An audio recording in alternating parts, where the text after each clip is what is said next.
கடகராசி. கடகராசிக்கு இவ்வளவு காலமா விரயஸ்தானத்தில் குரு இருந்துட்டு போட்டாங்க. விரயம்னா என்ன? செலவு தானே. குருன்னு யாரு? சுப கிரகம் தானே. நல்ல நல்ல செலவுகள் செய்துட்டு இருந்தீங்க, அவ்வளவுதான். நீங்க அதாவது சுப விரயங்கள் நிறைய பேருக்கு அடிச்சு விட்டுருப்பீங்க, ஹெல்ப் பண்ணியிருப்பீங்க, படிக்கிறதுக்கு காசு கொடுத்துருப்பீங்க, கல்யாணத்துக்கு ஹெல்ப் பண்ணியிருப்பீங்க, உங்க குடும்பத்திலையும் நிறைய நல்ல விஷயங்களுக்கு செலவழிச்சிருப்பீங்க அல்லது இன்வெஸ்ட் பண்ணியிருப்பீங்க, அவ்வளவுதான். இப்போ இந்த குரு பயிற்சி எப்படி இருக்குன்னா, மிதுனத்திலிருந்து கடகத்துக்கு வந்திருக்கார், உங்களுடைய ராசி மேலேயே வந்திருக்கார்.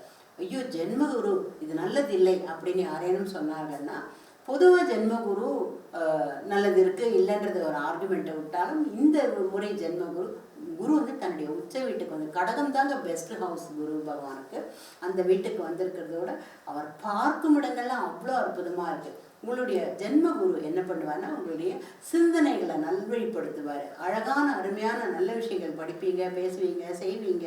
நல்ல கருணையான இரக்கமான விஷயங்கள்லாம் அதை உங்கள் மனசுலேயே ஒரு கருணை வரும்.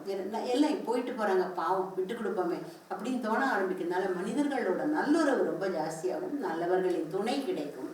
பெரியவங்க வீட்டில் ரொம்ப பெரியவங்களாக இருப்பாங்க இல்லையா, உங்களுடைய பாட்டியோ அது மாதிரி பெரியவங்க, அவங்களுடைய ஆசீர்வாதங்கள்லாம் உங்களுக்கு கிடைக்கும். முன்னோர்களின் ஆசீர்வாதமும் நிறைய கிடைக்கும் உங்களுக்கு.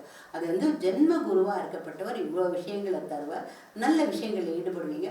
ரொம்ப காலமாக போக முடியாத இருந்த கோவில்களுக்கெல்லாம் இந்த வாட்டி போக ஆரம்பிப்பீங்க. குலதெய்வத்துக்கு பெண்டிங் வச்சுருந்தீங்க இவ்வளோ நாளும், அதெல்லாமும் போக ஆரம்பிப்பீங்க. ஸோ இந்த ஜென்ம குரு இருக்கிற இடமே இவ்வளோ நல்ல விஷயமா இருக்குது. அடுத்தது பார்க்கும் இடம். அவர் பார்க்க போகிறது உங்களுடைய 5ஆம் வீட்டை பார்க்க வைக்கிறார். 5ஆம் வீடுங்கிறது பூர்வ புண்ணியஸ்தானம் மற்றும் புத்திரஸ்தானம். பூர்வ புண்ணியங்கள், அதாவது நீங்கள் என்றைக்கோ செய்த புண்ணியங்கள்லாம் பெண்டிங்கில் வெயிட் பண்ணிட்டு இருந்தது, உங்களுக்கு எப்போ ஹெல்ப் பண்ணலான்னு. சில சமயத்தில் தான் அது ஓப்பன் அப் ஆகும். பூர்வ புண்ணியப்பும் ஹெல்ப் பண்ணாது. 5ஆம் வீட்டுக்குரியவனுடைய தசை புக்தி வரச்சையோ இல்லை 5ஆம் வீட்டில் இருப்பவனுக்கு தசை, அது மாதிரியான டைத்தில் மட்டும்தான் பலன் கொடுக்கும். இந்த முறை 5ஆம் வீட்டுக்கு குரு பார்வை இருக்கிறதுனால, குரு பகவான் அந்த நல்ல ஹெல்ப் பண்ணுறதுனால உங்களுடைய புண்ணிய செயல்கள் உங்களுக்கு ஹெல்ப் பண்ணும். ப்ளஸ் இப்போவும் நிறைய புண்ணிய காரியங்கள் செய்ய ஆரம்பிப்பீங்க. கல்விக்கு உதவுறது, சாப்பாட்டுக்கு யாருக்கான கொடுக்கறது, வேலை வாங்கி தருது, ஸ்கூலுக்கு காலேஜுக்கு அட்மிஷன் வாங்கி தருது, அது மாதிரியான விஷயங்கள்லாம் நிறைய செய்ய போகிறீங்க நீங்கள். இதெல்லாம் சேர்ந்து உங்களுக்கு பெரிய நற்பலன்களை தரவிருக்கிறது. ப்ளஸ் உங்களுக்கு குழந்தை இல்லாமல் இருந்ததுன்னா, திருமணமாகி குழந்தை இல்லாதவர்களாக இருந்தீங்கன்னாக்கா நிச்சயமாக குழந்தை பாக்கியம் உண்டு. ப்ளஸ் உங்களுக்கு ஏற்கனவே குழந்தை இருந்ததுன்னா, அந்த குழந்தை படிச்சுட்டு இருக்கிற குழந்தைன்னா நல்லா படிக்க ஆரம்பிக்கும். கல்யாணம் ஆன குழந்தைன்னா கணவன் மனைவி ரொம்ப சந்தோஷமாக இருப்பாங்க.